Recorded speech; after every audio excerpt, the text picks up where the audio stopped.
Book of Isaiah, chapter 1, verse 12. Book of Isaiah, chapter 1, verse 12. యెషయా 1:12. అందరము కలిసి చదువుకుందాం. Let us together read it. ప్రారంభించుదాం. నా సన్నిధిని కనబడవలనని మీరు వచ్చుచున్నారే, నా ఆవరణములను త్రొక్కుటకు మిమ్మును రమ్మన్న వాడెవడు? దేవుడు తన వాక్యమును మన వినికిడిలో మన ఆత్మీయ మేలుల నిమిత్తము దీవించునుగాక. ఆమేన్. అందరు చెప్తే బాగుంటుంది. ఆమేన్.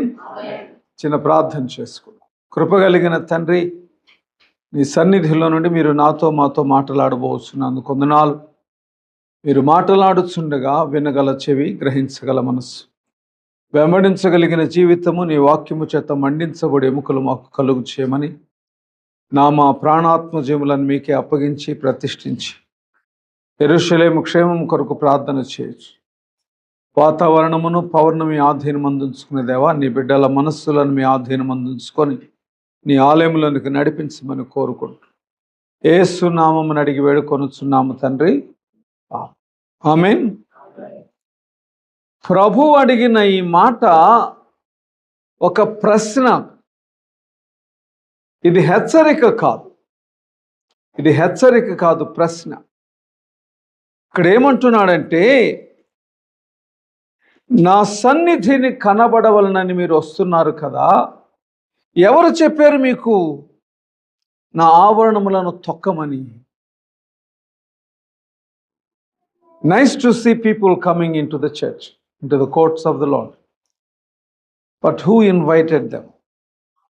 ఎవరిని పిలిచారని వచ్చారు అనేది ప్రభు ప్రశ్న. అదేంటి ప్రభా, నిన్ను ప్రేమించి నీ ఆలయములోనికి రావడానికి మేము ఆశపడి తృష్ణగొని ఇంత దూరం ప్రయాణం చేసి వస్తే అదేం ప్రశ్న? ఎందుకు వస్తున్నారు? నా ఆలయాన్ని మీరు ఎందుకు తొక్కుతున్నారని అడుగుతున్నావే, ఎందుకు రాకూడదు? ఏమైంది?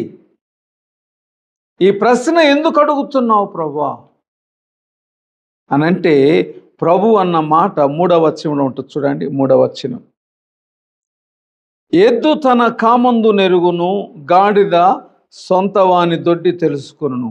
ఇశ్రాయేలు నాకు తెలివి లేదు, నా జనులు యోచించరు. అంటే నా ఆలయానికి వస్తూ నన్ను అవమానపరచుచున్నారు కదా అన్నది దేవుని ఉద్దేశం. ఇట్ ఈస్ గుడ్, మీరు వచ్చారు, మంచిది. కానీ మీరు రావడం ద్వారా నన్ను అవమానపరుస్తున్నారు.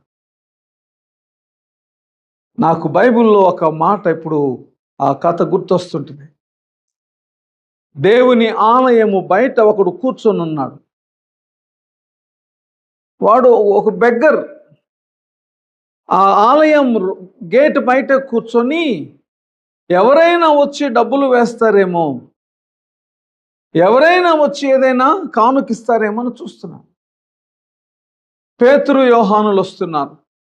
వాళ్ళను చూస్తుంటే వాళ్ళు దేవుని బిడ్డలు గనక వాళ్ళ ముఖములో ఒకలాంటి ఆశీర్వాదం కనబడుతుంది. వాడు తేరి చూచుచున్నాడని బైబిల్లో. అంటే ఆశతో కన్నులు తెరచి చూస్తున్నాడు, ఏమిస్తారో. వాళ్ళు వచ్చారు, వాని వైపు చూసి అంటున్నారు, వెండి బంగారములు మా యొద్ద లేవు. మా దగ్గర వెండి లేదు, బంగారం లేదు. మరేముందయ్యా మీ దగ్గర? నజరేయుడగు యేసు నామములో లేచి నిలువబడు. వాడు కుంటివాడు. లేచాడు, గంతులు వేశాడు. ప్రక్కనే ఉన్న సొలొమోను దన్న మంటపములోనికి వెళ్ళాడు. వాడు వాళ్ళ ఇంటికి వెళ్ళలేదు, లేక తన భార్యను బిడ్డలను పిలిచి నేను స్వస్థపరచబడ్డానని చెప్పలా. He ran into a place where the God's children are. దేవుని పిల్లలు ఉన్న ప్లేస్కి వెళ్ళాడు. అక్కడ గంతులు వేస్తున్నాడు. అందరూ చూసి అంటున్నారు, వీడు టెంపుల్ బయట కూర్చున్నవాడు కదా, కుంటివాడు కదా, గంతులు వేస్తున్నాడు ఏంటి? పేతురు వచ్చాడు అక్కడికి. పేతురు ఏమంటున్నాడంటే, మీరు ఆశ్చర్యపోవద్దు, మీరు కేవలము ఇశ్రాయేలీలు, పేరుకు మాత్రమే ఇశ్రాయేలీలు. మీకు తెలివి లేదు. మిమ్మును రక్షించుటకు వచ్చిన జీవాధిపతిని మీరు చంపారు. దేవుడు ఆయనను లేపాడు. లేచిన ఆయన ఈరోజు ఈ కుంటివాణ్ణి స్వస్థపరచాడు. వాడు గంతులు వేస్తున్నాడు. ఆశ్చర్యపోయారట. దీనిలో భావం ఏంటంటే, మీరు నా ఆలయంలోనికి వస్తున్నారు కానీ you don't believe in me, you don't have faith in me, you don't trust me. మరి ఎందుకు వస్తున్నారు? దేవుని ఆలయానికి ఎందుకు వెళ్తాం? దేవుని ఆలయానికి చాలామంది ఎందుకు వెళ్తారంటే వాళ్ళ రిలీజియస్ ఆకలిని తీర్చుకోవడానికి, మతపరమైన దాహాన్ని తృప్తిపరచుకోవడానికి. దేవుని కలుద్దాం, let us meet our Lord, ప్రభువుని అక్కడ ఎదుర్కొందామని ఎంతమంది వెళ్తున్నారు? బైబిల్లో ఒక ఆయన ఉన్నాడు, దేవుని సన్నిధి ఇటుంటే ఇటు ప్రయాణం మొదలుపెట్టాడు. దేవునితో వాగ్దానం చేశాడు, ప్రభువా నేను నీ సన్నిధికి వస్తా అని.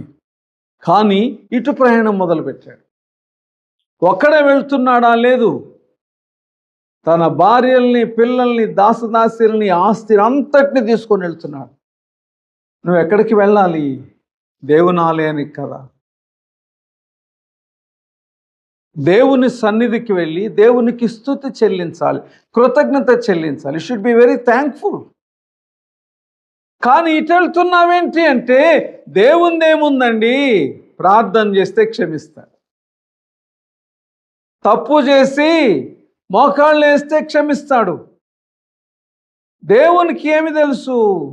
దేవుడు మనము నమ్మితే సంతోషపడతాడు, నమ్మకపోతే నా కొరకు ఎదురు చూస్తుంటాడు. అంతే తప్ప ఆయన ఏం చేయడు కదా. So I don't care. మరి ఇటెందుకు వెళ్తున్నావు?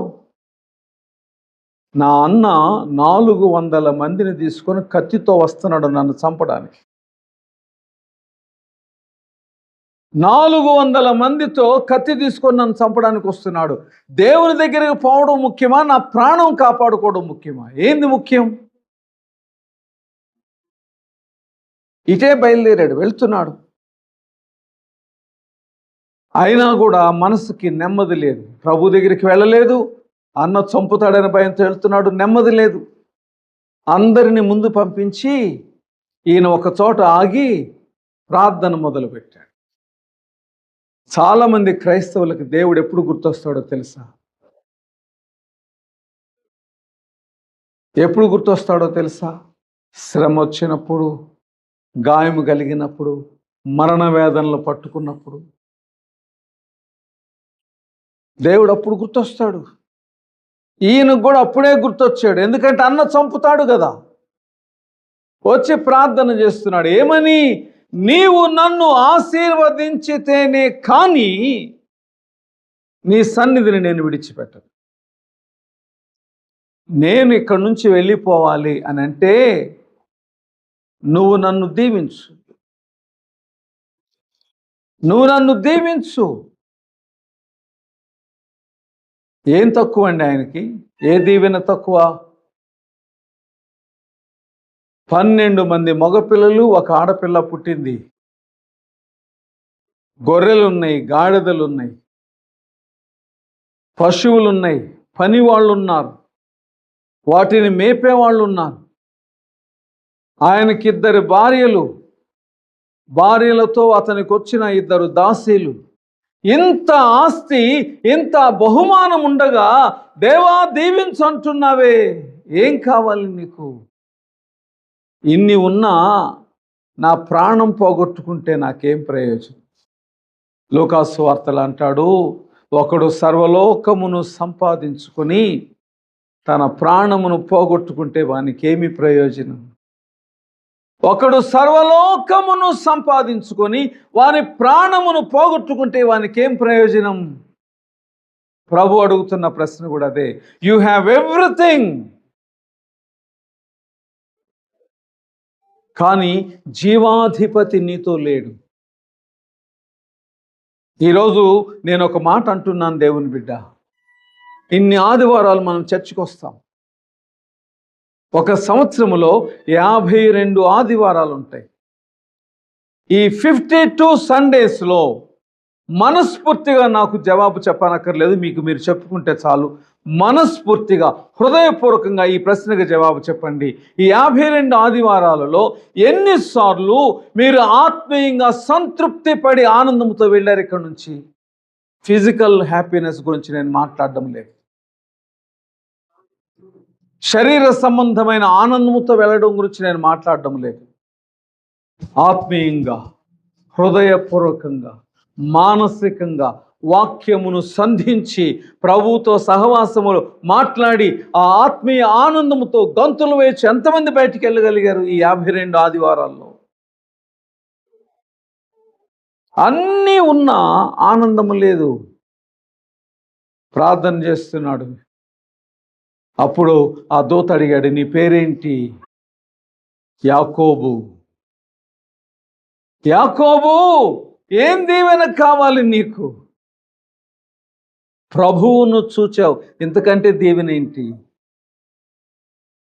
ప్రభువుతో పెనుగులాడావు, ఇంతకంటే ఏ దీవెన కావాలి నీకు? దేవుని బిడ్డ, ప్రభువుతో మాటలాడిన అనుభవాలు ఎన్నున్నాయి మనం. ప్రభు సహవాసములో ఆయన చేత గోరుముద్దలు తిన్న అనుభవాలేవి? రూత్ వచ్చింది, పొలములో పరిగెలేరుకుంటుంది. బోయజ్ వచ్చాడు, ఆమెను చూశాడు, ఆమెను గురించిన వివరాలన్నీ తెలుసుకున్నాడు. భోజనం టైంలో ఆమెను పిలిచాడు, కూర్చోబెట్టాడు. ఆయనకు తెలుసు ఆమె ఏ భోజనం తెచ్చుకోలేదు, ఎందుకంటే తను ఒక పరదేశి, ఒక విధవరాలు. తన అత్తను ప్రేమించి, తన అత్త ప్రేమించిన దేవుణ్ణి ప్రేమించి వచ్చింది. ఆమె దగ్గర భోజనానికి ఏమీ లేవు. వచ్చాడు, కూర్చోమన్నాడు. తన తినేటువంటి ఆహారంలోంచి కొన్ని పేలాలు ఆమెకిచ్చాడు, తిను. ఇక్కడ పనివారు చేదిన నీళ్లున్నాయి, తాగు. భయపడొద్దు, యవనస్తులకు నేను చెప్పాను నిన్ను తాకవద్దని. పని వాళ్ళకు చెప్పాను నీ కొరకు కొన్ని పరిగెలు ఎక్కువ వదిలిపెట్టమని. ఎందుకంటే ఎంతోమంది ఉండగా నువ్వు నా పొలములోనికి వచ్చావు. నా పొలములో నువ్వు ఆహారమును వెతుక్కుంటూ వచ్చావు. నేను నీకు దూరపు బంధువునని నీకు తెలియదు. Come and eat, drink, stay. ఎక్కడికి? వేరొకని పొలములోనికి వెళ్ళవద్దని చెప్పాడు బోయజ్. దేవుని ఆలయానికి వచ్చారు, ప్రభువును ప్రేమించి వచ్చారు. మరి ప్రభువు చేతిలో నుంచి పేలాలు తిన్నారా? ప్రభువు చేతిలో నుంచి ఆ ఆత్మీయ ఆహారాన్ని రుచి చూచి తృప్తిపడి సంతోషంతో వెళ్ళారా? 104వ కీర్తన చూడండి. కీర్తనలు 104.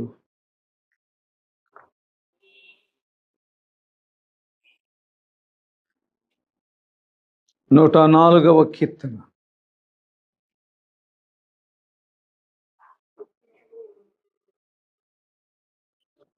33వ వచనం, 35వ వచనం. ఇదిగో విశాలమైన మహాసముద్రం, క్షమించండి 25. అదిగో విశాలమైన మహాసముద్రం, అందులో చెప్పండి లెక్కలేని జలచరములు, వాటిలో చిన్నవి పెద్దవి జీవరాశులున్నవి. అందులో ఓడలు నడుచుచున్నవి, దానిలో ఆటలాడుటకు నీవు నిర్మించిన మకరములున్నవి. తగిన కాలమున నీవు వాటికి ఆహారం ఇచ్చేదవని ఇవన్నీ నీ దయ కొరకు కనిపెట్టుచున్నవి. తర్వాత మాట చూడండి. నీవు వాటికి పెట్టునది అవి కూర్చుకొనును, నీవు గుప్పిలు విప్పగా అవి మంచి వాటిని తిని తృప్తిపరచు. మహాసముద్రములో అనేకమైనటువంటి మరి జలచరములున్నా, మకరములున్నా, ఓడలు తిరుగుతున్నా ఏది భోజనం కొరకు వర్రీ కాదు. ఎందుకంటే దేవుడు తన గుప్పిలిని విప్పి వాటి నోటి దగ్గర ఉంచాడు. Come and eat, come and eat. అవి తిని తృప్తి పడతాయి. దేవుని బిడ్డ, ఒకరోజు దేవుడు రాలేదనుకోండి, ఒకరోజు దేవుడు గుప్పిలి విప్పలేదనుకోండి, ఒకరోజు దేవుడు ఆ సృష్టిలోని వాటికి తన ముఖమును మరుగు చేసుకున్నాడు అనుకోండి, ఏమవుతుంది? తర్వాత వచ్చిన చూడండి, నీవు ముఖము మరుగు చేసుకొనగా అవి కలతపడును, నీవు వాటి ఊపిరి తీసివేయినప్పుడు అవి ప్రాణములు విడిచి మంటి పాలగును.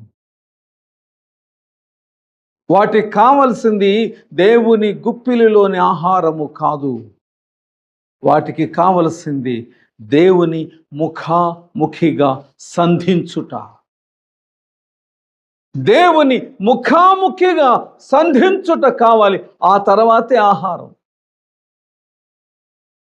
చాలామంది పెద్దవాళ్ళు చెప్పేవాళ్ళు, చిన్నప్పుడు మా నాన్న అమ్మ బైబిల్ చదవకపోతే భోజనం పెట్టేవాళ్ళు కాదని. ఇప్పుడు బైబిల్ చదువుతున్నారో కూడా లేదో తెలియదు తల్లిదండ్రులకి. పిల్లలు బైబిల్ చదువుతున్నారో లేదో తెలియదు, పరిశుద్ధ గ్రంథమును గుర్చిన జ్ఞానం ఎంతవరకు ఉందో తెలియదు. ఇక్కడ నేను గమనిస్తున్నది ఏంటంటే, ఆ చేపలు, మకరములు, ఆ నీరు దేవుని హస్తస్పర్శ కొరకు ఎదురు చూస్తున్నాయి, ముఖాముఖిగా ఆయన చూడాలని చూస్తున్నాయి. బైబిల్లో మీకు అందరికీ తెలుసు, బెతెస్దా అనే కోనేరు. ఈ బెతెస్దా అనే కోనేటి దగ్గర చాలామంది ఉన్నారు. అందరూ జబ్బుతో ఉన్నవాళ్లే. అందరూ జబ్బుతో ఉన్న వాళ్ళందరూ అక్కడెందుకున్నారు? అక్కడే ఎందుకున్నారంటే, అప్పుడప్పుడు ఒక దూత వచ్చి ఆ నీటిని కదిలిస్తాడట. దేవదూత ఆ నీటిని కదిలించిన సమయంలో ఎవరు ఆ నీటిలో వెళ్తారో వాళ్ళు స్వస్థపరచబడతారు. 38 సంవత్సరాలుగా ఒకడక్కడ ఉన్నాడు, వాడికి స్వస్థత రాలేదు. ఎందుకంటే వాడు దూకడానికి వెళ్ళేసరికి ఇంకొకళ్ళు వెళ్ళిపోతున్నారు, తనకి శక్తి లేదు. తన దగ్గరికి ప్రభువే వచ్చి అడిగిన ప్రశ్న ఏంటో తెలుసా? వింతగా ఉంటుంది ఈ మాట నాకెప్పుడు. He was there for so many years. అన్ని సంవత్సరాలు అక్కడ పండుకొని ఉంటే వాడి దగ్గరికి వెళ్ళిన యేసయ్య ఏమడుగుతున్నాడంటే, నువ్వు స్వస్థపడగోరుచున్నావు. అదేంటి ప్రభువా, ఇన్ని సంవత్సరాలు ఇక్కడ ఉంది స్వస్థత కోసమేగా. ప్రభు వాడిని స్వస్థపరిచాడు. వాడికున్న నిరీక్షణ, ప్రభు వచ్చును అన్న నిరీక్షణ, తనకు తెలియకుండానే ప్రభు తనతో మాట్లాడునన్న నిరీక్షణ, విశ్వాసం ఎంత గొప్పదండి. ఈరోజు దేవుని ఆలయానికి వచ్చే చాలామంది క్రైస్తవులకు నిరీక్షించేంత ఓపిక లేదు. ప్రభు వచ్చును, ప్రభువు తాకును, ప్రభువు సంధించును, ప్రభువు మాట్లాడును, ప్రభువు సహవాసము చేయును, ప్రభువు తృప్తిపరచును, ప్రభువు నన్ను తాకును, ప్రభువు స్పర్శ నాకు స్వస్థతనిచ్చునన్న ఆశ, నిరీక్షణ చాలామందికి లేదు. ఎందుకని? నేను ఎక్స్పెక్ట్ చేసింది ఏదో 2-3 రోజులు. ఇప్పుడు ప్రభువు సంవత్సరం రోజులు నన్ను తాకలేదే, 5 సంవత్సరాలు అయింది నన్ను తాకలేదే, నేను అడిగింది ప్రభు ఇవ్వలేదే. వాళ్ళకి తెలియనిది ఏంటంటే, ప్రభువు నీ నిరీక్షణను నింపుటకు చూచుచున్నాడు. ఆ నిరీక్షణ నింపబడాలంటే ఆ సమయం రావాలి. ప్రభువు వచ్చు వరకు వేచి ఉండుట ఎంతమంది క్రైస్తవులకు తెలుసు? అందుకే ప్రభు అంటున్నాడు, మీరు నా ఆలయములోనికి వస్తున్నారే, మిమ్మల్ని ఎవరు రమ్మన్నారు? మీరు వచ్చి నాతో మాట్లాడుతున్నారా?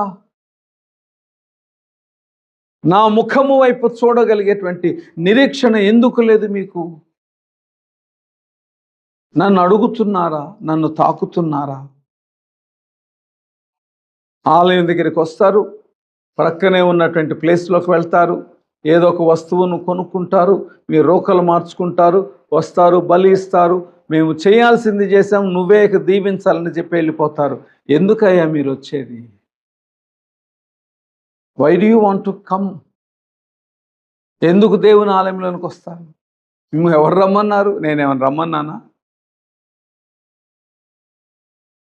చాలాసార్లు క్రైస్తవులు అనుకుంటారు దేవుని ఆలయమునకు అంత ప్రాధాన్యత ఏమీ అవసరం లేదు, ఎందుకంటే ఎక్కడ ప్రార్థన చేసుకున్న దేవుడు మాట్లాడతాడు, ఎక్కడ బైబిల్ చదువుకున్న దేవుడు అక్కడ ఉంటాడు. దేవుని బిడ్డ, నేను ఒక సంగతి మీకు చెప్పాలని ఆశపడుతున్నా. ప్రభుని సహవాసములో ప్రభుని కౌగిలికున్న ధన్యత దూరంగా ఉండి ప్రభుతో మాట్లాడుకోవడంలో లేదు. You may SIT in your house, TV ముందు కూర్చున్న వాక్యం వినొచ్చు, రేడియో పెట్టుకున్న వాక్యం వినొచ్చు. ఈ రోజుల్లో చాలామందికి ఎంత సుఖం వచ్చిందంటే, ఏమనుకోకండి దయచేసి, రీడింగ్ బైబుల్ యాప్స్ వచ్చినాయి. వాళ్ళు చదవరు, వాళ్ళు వింటారు. వినుట వేరు, వ్యక్తిగతముగా చదివి రుచి చూచుట వేరు. ప్రకటన 1:3 చదవండి ఎవరైనా. ప్రకటన 1:3. సమయం సమీపించినది కనుక ఈ ప్రవచన వాక్యములు చదువువాడును వాటిని విని ఇందులో వ్రాయబడిన సంగతులను భయపడిన వాడును ధన్యుడు. చదువువాడు తాను చదువుచు ఆ స్వరమును విని గ్రహించువాడు ధన్యుడు. ఎవరో చదివితే వింటాం కాదండి. అమెరికా దేశంలో మనకిక్కడ పర్మిషన్స్ ఇయ్యరు, కానీ అమెరికా దేశంలో కొన్ని చోట్ల స్ట్రీట్స్లో కొన్ని చిన్న గుడారం వేస్తారు. గుడారం అంటే టెంట్ వేస్తారు. ఆ టెంట్లో ఏమీ ఉండదు, ఒక బైబిలే ఉంటుంది. ప్రతి ఒక్కరూ ఒకరి తర్వాత ఒకరు వచ్చి ఒక అధ్యాయం చదివి వెళ్ళిపోతుంటారు, పెద్దగా అక్కడున్న వాళ్ళందరూ వినేటట్టు. ఒకరు వస్తారు, ఆదికాండం 1వ అధ్యాయం చదువుతారు, రెండవ వ్యక్తి వస్తారు, ఆదికాండం 2వ అధ్యాయం చదువుతారు, అట్లా బైబిల్ అంతా చదువుతారు. వినేవాళ్ళు ఏం వింటారో నాకు తెలియదు, కానీ చదివే వ్యక్తి తనను తాకుచున్నది లేఖనమన్న సాక్ష్యము చెప్పదు. ప్రభు అందుకే అంటున్నాడు, మీరు వస్తున్నారు, ఎవరు రమ్మన్నారు? రావడం ఎందుకు, వెళ్ళిపోవడం ఎందుకు? నాతో మాట్లాడరు, నాతో సహవాసం చేయరు, నేను అక్కడ ఉన్నానని కూడా గౌరవించరు. మలాకీలో 1వ అధ్యాయంలో ఒక మాట అంటాడు ప్రభు, నేను యాజకుడనైతే, నేను తండ్రినైతే నాకు రావలసిన ఘనత ఏది? అక్కడ ఇంకో మాట కూడా వాడాడండి, నా నామమును నిర్లక్ష్య పెట్టు యాజకులారా. దేవుని సంఘమా, when you enter into the church, దేవుని ద్వారము నుంచి లోపలికి అడుగు పెట్టగానే ఆత్మచేత కదిలించబడాలి మీరు. నేను చెప్తున్నాను, దేవుని ఆత్మ తన సన్నిధిలో ఎప్పుడూ ఉంటుందండి. నువ్వు రుచి చూచినా చూడకపోయినా, నువ్వు తాకినా తాకకపోయినా, నువ్వు విన్నా వినకపోయినా, the presence of the Lord is here. ఎవరైనా కాదనగలరా? దేవుని ఆత్మ ఇక్కడ లేడని ఎవరన్నా చెప్పగలరా? మనము చూడకపోవచ్చు, తాకకపోవచ్చు, ఆయన స్పర్శను గ్రహించకపోవచ్చు, but the spirit of the Lord is here. ఎంతమంది ఆ స్పిరిట్ని తాకగలిగారు? ఎంతమంది ఆ స్పిరిట్ ద్వారా మాట్లాడగలిగారు? ఎంతమంది ఆ స్పిరిట్ని ధరించుకొని తమ జీవితాలను గ్రహించుకోగలిగారు? అందుకే ప్రభు అంటున్నాడు, ఎవరు రమ్మన్నారండి మిమ్మల్ని? మీరు వచ్చి నా ఘనత, నాకు ఘనత ఎవరు? నన్ను పట్టించుకోరు, నా ద్వారా దేవుని యొక్క వాక్యము చేత ముద్రించబడరు అని ప్రభు అడుగుతుంటే ఏం జవాబు చెప్తాం? దేవుని పరిశుద్ధ సంఘమా, దేవుని సన్నిధిలోనికి వచ్చి ఆయన చేత తాకబడే వాళ్ళు ఎలా ఉంటారో తెలుసా? ఇప్పటి వరకు వచ్చి ఆయనను ఘనపరచని వారి గురించి చెప్పాను. ఇప్పుడు ఘనపరిచే వాళ్ళు ఎలా ఉంటారు? ఆయన సన్నిధిలోకి ప్రవేశించి ఆయన నామమును రుచి చూసిన వాళ్ళు ఎలా ఉంటారు? మొదటిది, లోకము, లోక సంబంధమైనదేది నీ మనస్సులోకి రాదు, నీ జీవితాన్ని, నీ ఆశీర్వాద అనుభవాలను దూరపరచదు. మోషే దేవుని సన్నిధిలోకి వెళ్ళాడు. He was there for 40 days and 40 nights. 40 పగళ్ళు 40 రాత్రులు ఉన్నారు. దాహము వేయలేదు, ఆకలి కాలేదు. ఎందుకని దాహము వేయలేదు, ఆకలి కాలేదు? కారణం ఏంటంటే జీవాధిపతి తన ఎదుట నిలిచి తనతో మాట్లాడుచున్నప్పుడు, సర్వమును సృజించిన వాడు తన ఎదుట ఉండి తనతో ముచ్చటించుచున్నప్పుడు తన ఆకలి, తన దాహము తృప్తిపరచబడింది. ఎక్కడికి వెళ్ళక్కర్లా, ఏది కొననక్కర్లా, ఏది తిననక్కర్లా. ఎందుకంటే the living lord was with him. దేవుడు అతనితోనే ఉన్నాడు, అతనితోనే ఉన్నాడు. యేసు ప్రభువారు 40 రోజులు ఉపవాసం ఉన్నారు. 40 రోజులు, 40 పూటలు కాదు, 40 రోజులు. ఆకలి వేయలేదా? ఆకలి వేసింది. దాహము వేయలేదా? దాహం వేసింది. మరి ఆకలి దప్పులు ఉన్నప్పుడు ఎందుకు తినలేదు, తాగలేదంటే అపవాది వచ్చి ఒక ప్రశ్న అడుగుతాడు. ఈ రాళ్లను రొట్టెలుగా చేసుకొని తిను అని అంటే ప్రభు అన్న మాట ఏంటండి? మనుష్యుడు రొట్టె వలన కాదు, దేవుని నోటి మాట వలన. అంటే అర్థం ఏంటంటే అతనికి ఆకలి దప్పిక వచ్చినప్పుడు దేవుని స్వరమును విన్నాడు, దేవుని స్పర్శను అనుభవించాడు. ఇంకా ఆకలి, శరీర సంబంధమైన ఆకలి, దాహం ఏం చేస్తుందండి ఆయన్ని? ఈనాడు క్రైస్తవునికి దేవుని ఆలయములో సర్వలోకము గుర్తొస్తుంటారు.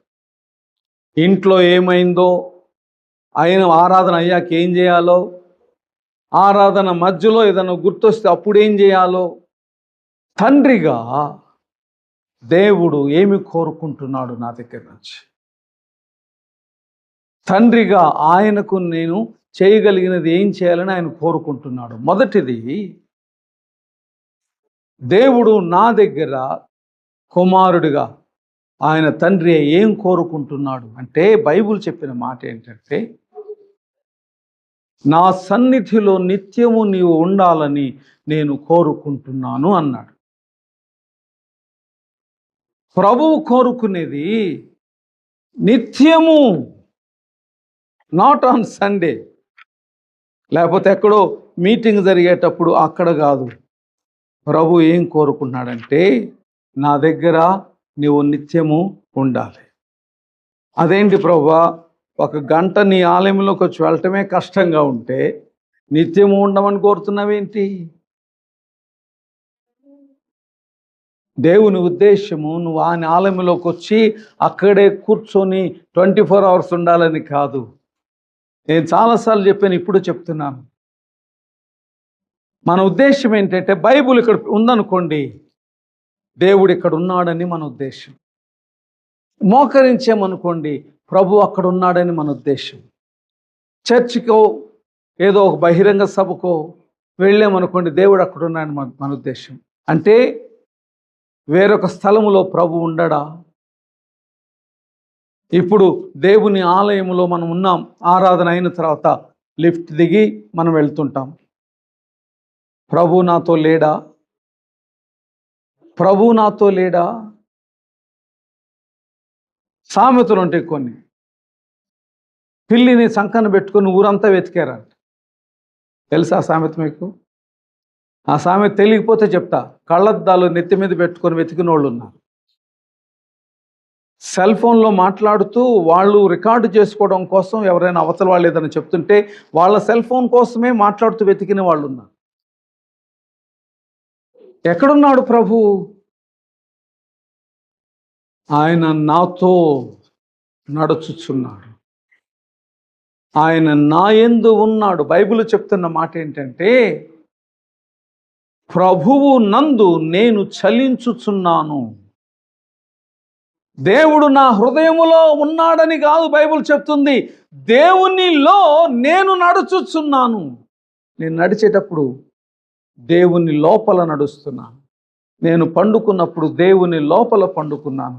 He is my house and I'm living in his body. అందుకే బైబిల్ ఏమంటదంటే, ఆయనలో నువ్వు నాటబడ్డావు. నీ వేర్లు ఎక్కడున్నాయి? విత్తనము ఆయనలో నాటినప్పుడు ఆయన శరీరం అంతా నీ వేర్లు పాకిపోతాయి.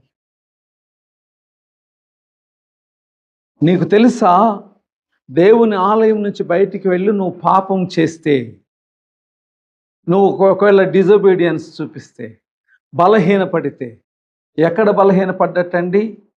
ఆయనలో ఉండి తప్పు చేస్తున్నట్టు. ఆయన సన్నిధి ఇక్కడ మాత్రమే కాదు, నీలో ఆయన ప్రెజెన్స్ ఎప్పుడూ ఉంటుంది. మోషే అన్నాడు, ప్రభు నువ్వు మాతో వస్తేనే మేము వెళ్తామంటే ప్రభు అన్నాడు, నా సన్నిధి నీతో కూడా వచ్చును. ఎక్కడికి వెళ్తే? నీవు మరణించే వరకు ఆయన సన్నిధి నీతోనే ఉంటుంది. దావీదు ప్రార్థన చేస్తాడు, దేవా నాకు కుమారుడిని ఇస్తానన్నావు, ఆ కుమారుడితోటి దేవాలయాన్ని కట్టిస్తానన్నావు. నాకు ఒకటే కోరికుందయ్యా. తెలుసా ఈ ప్రార్థన మీకు? దావీదు చేసిన ప్రార్థన. నాకు ఒక్కటే కోరిక, అదేంటంటే నేను, నా సంతానం, నా కుటుంబం నిత్యము నీ సన్నిధిలో ఉండునట్లు దీవెన దయచేయి. దావీదు ప్రార్థన, నేను నా కుటుంబం నిత్యము నీ సన్నిధిలో ఉండునట్లు కృప దయచేయి. ఆదాము అవ్వల్ని ఏదైనా తోటలో ఎందుకు పెట్టుకున్నాడో తెలుసా? ఏదైనా తోట ఆదాము అవ్వలకి ఇచ్చిన ఇల్లు కాదు, అది దేవుడు సంచరించు ప్రదేశం. అది అక్కడికి తెచ్చిపెట్టుకున్నాడు. ఎందుకు? మీరు నిత్యము నాతో ఉండాలన్నది దేవుని ఉద్దేశం. సో ప్రభువు తండ్రిగా, యాజ్ ఎ ఫాదర్ ఏమడుగుతున్నాడంటే, మీరు ఎక్కడ ఉన్నా నా సన్నిధిని మీతో తీసుకువెళ్ళండి. మీతో పాటు నేను వస్తున్నానన్నది మర్చిపోవద్దు, పాపం చేయొద్దు. ఇండియా మిషన్ అని ఒక సంస్థ ఉంది. నేను ఇంకో 10 minutes అయి మాట్లాడుతున్నా, సమయం అయిపోతుంది. ఇండియా మిషన్ అని ఒక సంస్థ ఉంది. ఆ సంస్థ వాళ్ళు నైట్ టైం కొన్ని అడవిలో కొన్ని ప్రదేశాలకు వెళ్ళి ప్రేయర్స్ చేస్తారు. ఎక్కడెక్కడైతే మినిస్ట్రీ చేస్తున్నారో. నేను మాట్లాడేది 1800s ఒక మిషనరీ ఫ్యామిలీ వచ్చింది. వాళ్ళు వెళ్ళి గుడారాలు వేసుకొని ప్రేయర్స్ చేసుకుంటున్నారు. రజాకార్ మూమెంట్ అనుకుంటాను, అది ఎప్పుడో నాకు ఐడియా లేదు. ఆ మూమెంట్లో అందరినీ చంపుతున్నారు. వీళ్ళు ప్రార్థనలు చేసుకుంటున్నారు. రాత్రిపూట వాళ్ళకి స్వరాలు వినబడుతున్నాయి, కొడదాం, చంపుదాం, పరిగెత్తండి, నడవండి, జాగ్రత్త అనే శబ్దాలు వినబడుతున్నాయి. వీళ్ళు ఏం చేయాలి? బయటకు వచ్చి చంపబడాలా, లేక లోపలుండి ప్రార్థన చేసుకోవాలి? ప్రార్థన చేసుకుంటూ ఉన్నారు. ఇది జరిగిన విషయం అండి, కట్టుకథ కాదు. ఎందుకంటే ఐ ట్రాన్స్లేటెడ్ ద బుక్. వాళ్ళ సాక్ష్యాన్ని నేను తెలుగులో ట్రాన్స్లేట్ చేశాను ఆ రోజుల్లో, 2004లో. వాళ్ళందరూ ప్రార్థనలు చేసుకుంటున్నారు. కొద్దిసేపటికి ఆ శబ్దాలు దగ్గరకు వచ్చేస్తున్నాయి, వినబడుతున్నాయి, పక్కనే ఉన్నట్టుగా వినబడుతున్నాయి. లోపల వణికిపోతున్నారు. ప్రార్థన మానలేదు. దగ్గరకు వస్తున్నాయి అనుకునే టైంలో ఆగిపోయినాయి సౌండ్స్. పక్కనే నిలబడి మాట్లాడుతున్నట్టుగా ఉన్న సౌండ్ ఆగిపోయింది ఒకేసారి. వాళ్ళకేం అర్థం కావడం. ప్రార్థన కంటిన్యూ చేశారు. ఉదయం వరకు ప్రార్థన చేసుకున్నారు. లేచి ఉదయాన్నే ఏమైంది? దగ్గర దాకా వచ్చిన వాళ్ళు సౌండ్స్ వినబడడం లేదని బయటకు వచ్చి చూస్తే వాళ్ళు చుట్టూ నిలబడి ఉన్నారట. వాళ్ళు ఏమి వెళ్ళిపోలేదు, చుట్టూ నిలబడి ఉన్నారు. వాళ్ళని అడిగారంట, ఏమైంది? ఇంతసేపు వచ్చారు, మమ్మల్ని ఏమి చేయకుండా ఎందుకు నిలబడ్డారంటే, వాళ్ళు అడిగిన మాట ఏంటంటే, ఇప్పటి వరకు ల్యాంప్స్ పట్టుకొని మీ గుడారాల చుట్టూ తిరుగుతున్న వాళ్ళు ఏమైపోయారు? ఇప్పటి వరకు ల్యాంప్స్ చేత పట్టుకొని మీ చుట్టూ తిరుగుతున్న వాళ్ళు ఏమైపోయారు? వాళ్ళని చూచి మేము ఏమీ చేయలేకపోయాం. ఎవరు వచ్చారండి? ఎవరొచ్చారు? మనం దోతలు అది ఇది అంటాం, కానీ నా ఉద్దేశములు వారు దేవుని సన్నిధిలో ఉన్నారు గనక దేవుని సన్నిధి వారి చుట్టూ కావలి కాసింది. ఆమేన్. ఒక సాక్ష్యం కూడా చదివాను నేను ఒకసారి, ఎవరిదో గుర్తులేదు. ప్రయాణం చేసి వెళ్ళేటప్పుడు ఒకరోజు దొంగలు పడ్డారంట. పడిన దొంగలు వాళ్ళ దగ్గర ఏమి తీసుకొని వెళ్ళలేదంట. ఆ లీడర్ని, ఆ క్యారవన్ అక్కడున్న వాళ్ళ లీడర్ దగ్గరికి వెళ్ళి, రోజు మీరు రాత్రిపూట ఒక స్టే చేసేటప్పుడు చుట్టూ గోడ కట్టుకుంటారు, ఈరోజు ఒకవైపు గోడ లేదేంటి? మేము మిమ్మల్ని వెంబడిస్తున్నాం మీ దగ్గర నుంచి సామాన్ తీసుకువెళ్ళాలని, రోజు గోడ అడ్డం ఉంటుంది, ఈరోజు గోడ లేదేంటి అని అంటే ఆయన కన్నీరు కారుస్తున్నాడంట. ఎవ్రీడే మేము ప్రార్థన చేసుకుంటాం, ఈరోజు నేను ప్రార్థన చేసుకోలేదని చెప్పాడు. దేవుని బిడ్డ, దేవుని ఆలయానికి ఎందుకు వస్తామో తెలుసా? మనం ప్రభు ఈ ప్రశ్న ఎందుకు అడుగుతున్నాడో తెలుసా? ఒకటి కారణం. దేవుడు ఈ ప్రశ్న ఎందుకు అడిగాడు, మనం ఎందుకు దేవుని ఆలయానికి రావాలంటే, ఒక చక్కటి మాట ఉంది. అదేంటంటే, ఒక పురుషుడు తన భార్యను ఎరిగినట్లు నేను మిమ్మును ఎరిగి ఉన్నాను అని ఆమోసు 3:2 అంటాడు. యాదా, హెబ్రీ భాషలో యాదా అంటే అర్థం ఏంటంటే భార్య భర్తను గ్రహించినట్లు. దేవుడు నిన్ను నన్ను తనకు ప్రధానము చేయబడిన కన్యకగా చూస్తున్నాడు. మరి ఆయనతో నువ్వు మాట్లాడకపోతే ఆయన దిగులు రాదా? ప్రభువు దిగులు పడడా? మనకు లేకపోవచ్చు, దేవునికి మనమంటే ప్రేమ అండి. మరి ఇంత దూరం వచ్చావు, నాతో మాట్లాడవే, నన్ను అడగవే, నాతో సహవాసము చేయవే, నా చేయి పట్టుకుని నడవవే అని ప్రభువు క్వశ్చన్ చేస్తున్నాడు. మిమ్మల్ని రమ్మన్నదెవడు? వచ్చారు. ఎవరు రమ్మన్నారు? ఎందుకు వచ్చారు?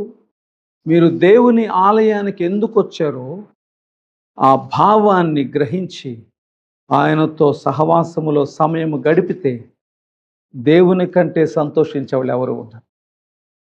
నీకున్న సంతోషం ఫిజికల్ కావచ్చు, లేదా స్పిరిచువల్గా నువ్వు సంతోషాన్ని పొంది వెళ్ళవచ్చు.